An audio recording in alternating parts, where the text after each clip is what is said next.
তোমার ম্যাডাম ওঠে নাই? না ভাইজান, ম্যাডাম এখন ওঠে নাই, ম্যাডাম ঘুমাইতেছে। কল ছেড়ে রাখছে কে? আমি। কল খোলা রাখছ কেন? বন্ধ করতে ভুলে গেছিলাম, এত ওভার রিয়েক্ট করার কি আছে? আমার সবকিছু তোমার কাছে ওভার রিয়েক্ট মনে হয়? তুমি কি প্রতিদিন সকালবেলা আমার সাথে ঝগড়া করার নিয়তে ঘুম থেকে ওঠো? না, আমি প্রতিদিন এই আশা নিয়ে ঘুম থেকে উঠি যে তুমি আজকে একটু চেঞ্জ হবে, কিন্তু না, তুমি তো প্রতিদিনের চেয়েও বেশি উদাসী। তুমি আমার সবকিছুতে ঝগড়া খোঁজো।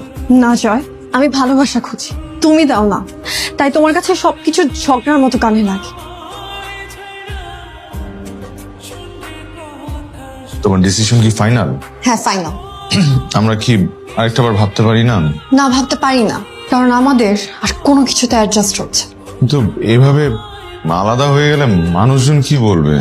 মানুষ মানুষ তো শুধু আমাদের ফেক হাসিটাই দেখে, যেভাবে বিভিন্ন দাওয়াতে খুব সেজে গুজে তোমার হাত ধরে গিয়ে সুন্দর সুন্দর কাপল পিক তুলে রাতের বেলা ফেসবুকে আপলোড দেই, আর মানুষজন কমেন্ট করে